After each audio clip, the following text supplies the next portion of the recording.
पार्श्वभूमीवर आता राजकीय हालचालींना वेग आला असून दुसऱ्या टप्प्यातील उमेदवारी अर्ज भरण्यासाठी आज अखेरचा दिवस आहे। एक दिवस आधी शिवसेनेनं हिंगोली आणि यवतमाळ वाशिम लोकसभा मतदारसंघातील उमेदवारांची घोषणा केली आणि दोन्ही मतदारसंघांमध्ये शिवसेनेनं नवीन उमेदवार सुद्धा दिले।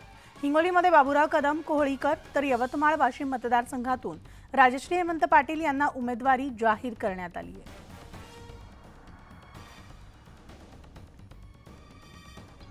मला लोकसभेची कधीच असं वाटलं सुद्धा नव्हतं। हल्ली आपण बघतो लोकसभेचे बाकीच्या पार्टीकडचे उमेदवार गडगंज श्रीमंत असतात आणि एकीकडे सर्वसाधारण शेतकरी कुटुंबातल्या मुलाला कुठलाही राजकीय वारसा नसतेवळ सुद्धा ही जबाबदारी महाराष्ट्र राज्याचे मुख्यमंत्री एकनाथभाई शिंदे यांनी दिलेली आहे।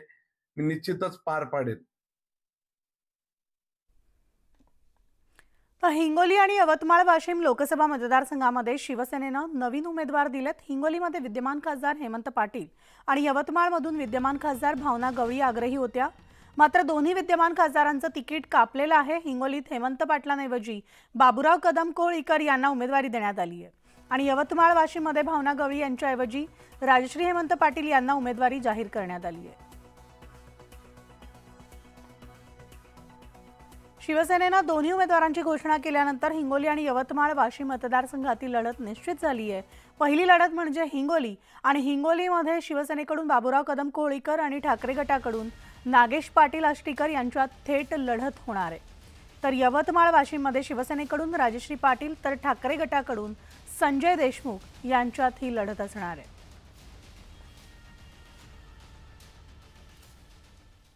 बाबुराव कदमांना शिवसेनेकडून उमेदवारी जाहीर होण्यापूर्वीच बांगर यांनी गाणं गात संकेत दिले होते। शिवसेनेचे जिल्हा प्रमुख जर नांदेडचे आमचे बाबुरावजी जर आले तर मी सुद्धा म्हणतो शांता गेली शालू गेली आता कुणाचं नाव, आला बाबुराव आता आला बाबुराव। तर हिंगोलीचे खासदार हेमंत पाटील यांनी हिंगोली लोकसभेचे शिवसेनेचे नव्यानं जाहीर झालेले उमेदवार बाबुराव कदम कोहळीकर यांची भेट घेतली आहे। खासदार हेमंत पाटील यांनी यावेळेस बाबुराव कदम यांचे उमेदवारी मिळाल्याबद्दल अभिनंदन करून शुभेच्छा दिल्यात। खासदार हेमंत पाटील यांची हिंगोली लोकसभेसाठी शिवसेनेकडून 6 दिवसांपूर्वी उमेदवारी जाहीर झालेली होती, मात्र त्यांची उमेदवारी रद्द होऊन बाबुराव कदम यांना ही उमेदवारी आता जाहीर झाली आहे।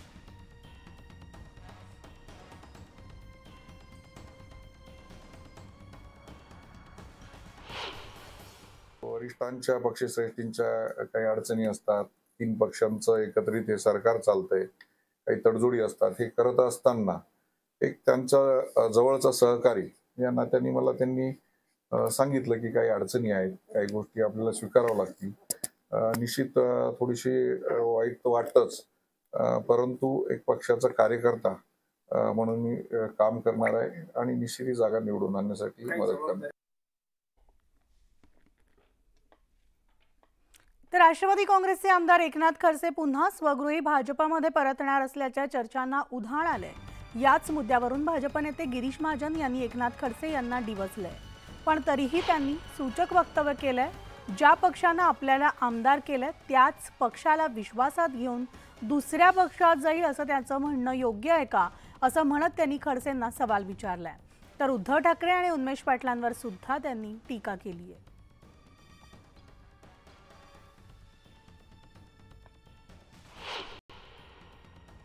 त्याच्याशी मी चर्चा केली होती, मी त्यांना बोललो होतो, वर्षभरापासून त्यांना सांगत होतो, काही गोष्टी बोललेलोही होतो।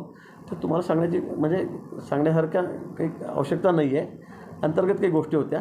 पण मला वाटतं आपल्या चुका लपवण्यासाठी आपण कोणावर आरोप करायचे, चांदा चोकडीने घेतला याने त्याला, तर त्यांनी पात्रता आहे का आपली देवेंद्रजीबद्दल बोलण्याची? पक्ष सोडला म्हणून आपण काही बोलायचं योग्य नाही। पार्लमेंटरी बोर्डाचा जो निर्णय आहे त्यांनी त्यांचं तिकीट नाकारलेला ही वस्तुस्थिती आहे। पण आता आपण पार्टीत आल्याबरोबर आपल्याला 2च महिन्यामध्ये आमदारकी मिळाली, नंतर लगेच खासदारकी मिळाली दुसऱ्यांदा। मला वाटतं अनेक वर्ष काम करणारे कार्यकर्ते पक्षामध्ये आहेत, ते बिचारे कामच करत आहेत, पण आपल्याला एवढे मोठे 2 मानाचे पद आमदारकी आणि खासदारकी मिळालेली होती। मला वाटतं त्यांनी आज वाट बघायला पाहिजे होती। परिणाम होईल असं वाटतं। बघा, हा भारतीय जनता पक्ष हा कार्यकर्त्यांचा पक्ष आहे, इथे कोणाच्या गेल्याने राहिल्याने काही फरक पडत नाही।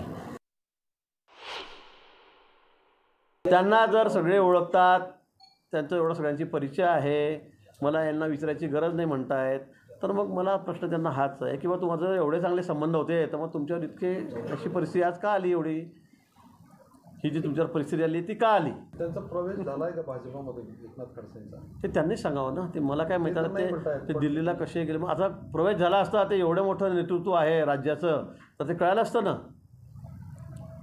खडसे म्हणजे काही छोटे कार्यकर्ते आहेत का की कोणीतरी गाय रुमाल टाकला आणि झाले म्हणून? ते राज्यातलं मोठं नेतृत्व आहे. शरद पवार गटाचे आमदार एकनाथ खडसे राजकीय युटर्न घेणार का अशी चर्चा सुरू झाली आहे. एकनाथ खडसेंनी केलेल्या एका वक्तव्यातून त्यांचा भाजपमध्ये जाण्याकडे कल असल्याचं स्पष्ट होत आहे. मात्र एकनाथ खडसे कुठेही जाणार नाहीत असा दावा शरद पवारांनी केलाय. लोकसभा निवडणुकीच्या प्रचाराच्या धामधुमीत एकनाथ खडसेंनी पुन्हा धमाका केला. अनेक नेते पक्षांतर करतायत. खुद्द एकनाथ खडसेंच्या जळगाव जिल्ह्याचे भाजपचे खासदार उन्मेष पाटील यांनीही शिवसेना ठाकरे गटात प्रवेश केलाय. तर एकनाथ खडसेंनीही पुन्हा स्वगृही जाण्याचे संकेत दिले. काही दिवसांपूर्वी गिरीश महाजन यांनी एकनाथ खडसे भाजपमध्ये येण्याकरता धडपड करतायत असं वक्तव्य केलं होतं. यांच्यातले राजकीय मतभेद टोकाला गेले, त्यामुळे दोन्ही नेत्यांमध्ये कायम संघर्ष सुरू असतो. आता गिरीश महाजनांनी खडसे भाजपमध्ये येण्याकरता धडपड करत असल्याचं वक्तव्य केल्यावर एकनाथ खडसे ऐकून घेणं शक्यच नव्हतं. एकनाथ खडसेंनी गिरीश महाजनांचं नाव घेतलं नाही, पण भाजपमध्ये त्यांची पोहोच कुठपर्यंत आहे हे सांगितलं. मला जर यायचं असेल तर वरिष्ठ पातळीवर मोदीजींपासून तर नड्डाजी, मोदीजी, शहासाहेब असतील का अन्य वरिष्ठ असतील, यांच्याशी माझे पूर्वीही चांगले संबंध होते, आजही चांगले संबंध आहे. आणि तर यायचं असेल किंवा मला भाजपमध्ये जायचं असेल तर मला इतरांची काही आवश्यकता नाही. मला वाटतं मी सर्वांना विश्वासात घेऊन जाण्याचा प्रयत्न करेल. भाजपच्या वरिष्ठ नेत्यांसोबत असलेली थेट ओळख आणि सगळ्यांना विश्वासात घेण्याची एकनाथ खडसेंनी केलेली भाषा यामुळे शरद पवार गटात चांगलाच गोंधळ उडाला. खानदेशात एकनाथ खडसेंमुळे पक्षाचा विस्तार करण्याची शरद पवारांची योजना आहे. त्यामुळे शरद पवार यांनी एकनाथ खडसे पक्षातच असल्याचं निक्षून सांगितलं.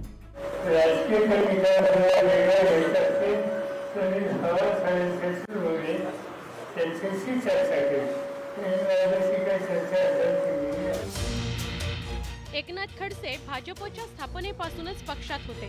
खानदेश आणि महाराष्ट्रात भाजप रुजवण्याकरता एकनाथ खडसेंनी कष्ट घेतले होते.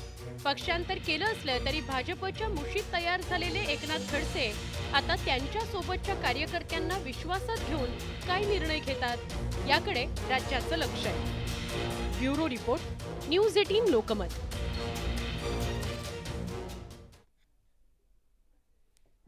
तर प्रहारचे आमदार बच्चू कडू यांना एका अज्ञात व्यक्तीनं जीवे मारण्याची धमकी दिलेली आहे. जास्त उडउड करू नका, तुलाही केजरीवाल सारखं जेलमध्ये टाकू, नाहीतर उडवून टाकू अशी चिठ्ठी लिहून बच्चू कडू यांना धमकी देण्यात आली आहे. या प्रकरणी सिटी कोतवाली पोलिसात तक्रार दाखल करण्यात आली आहे. यांच्या हातात एक अज्ञात इसमाने एक चिठ्ठी दिली. त्या चिठ्ठीमध्ये सदर लिहून दिले की त्यांना केजरीवाल करेन तुमचा, नाही तर तुम्हाला ओढून टाकेल, जास्त फळफळ करणे बंद करा, अशी एक त्यांना धवस आली. संबंधित यासाठी प्रहार जनशक्ती पक्ष अमरावतीचे सर्व कार्यकर्ते सिटी कोतवाली येथे सदर साहेबांना भेटले व रितसर या प्रकरणाची चौकशी व्हावी, त्याच्यावर अज्ञात इसमावर गुन्हा दाखल व्हावा ही अशी आम्ही एक मागणी केली. त्या संदर्भात साहेबांनी पॉझिटिव्ह आहे, त्यांच्यावर गुन्हा दाखल करण्याची प्रोसिजर चालू आहे.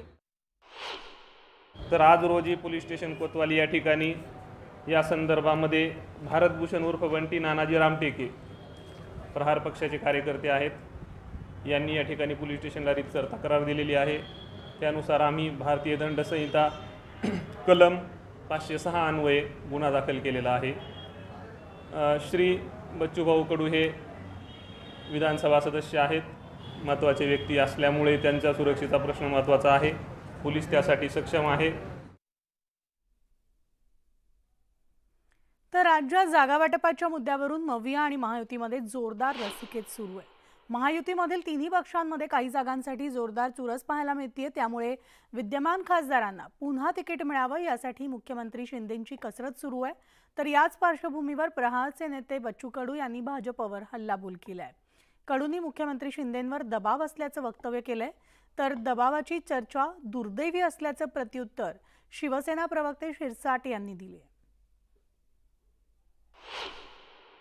शिंदे साहेबांचा बळी घेऊ नये भाजपने। शिवसेनेच्या जागा का उशिरा जाहीर होत आहे या संदर्भामध्ये अनेक लोकांच्या मनामध्ये प्रश्नचिन्ह निर्माण झालेलं आहे। ही वस्तुस्थिती आहे। मग शिंदे साहेबांवर दबाव आहे का? शिंदे साहेबाला भाजप दाबायचा प्रयत्न करते का? शिंदे साहेबाचा बळी घेण्याचा प्रयत्न करते काय? अशा अनेक चर्चा ज्या का होत आहेत, मला वाटतं ते दुर्दैवी आहे। परंतु एक निश्चित आहे, शिंदे साहेब आपल्या निर्णयापासून कधीही मागे हटत नाहीत, हे आमचा अनुभव आहे। मला वाटतं बच्चू कडू साहेबांनी त्यांच्या पक्षात लक्ष द्यावं। शिंदे साहेबांना महाराष्ट्राच्या मुख्यमंत्रीपदी मजबूततेने आम्ही सर्व मित्र पक्षांनी एकत्र बसवलेलं आहे।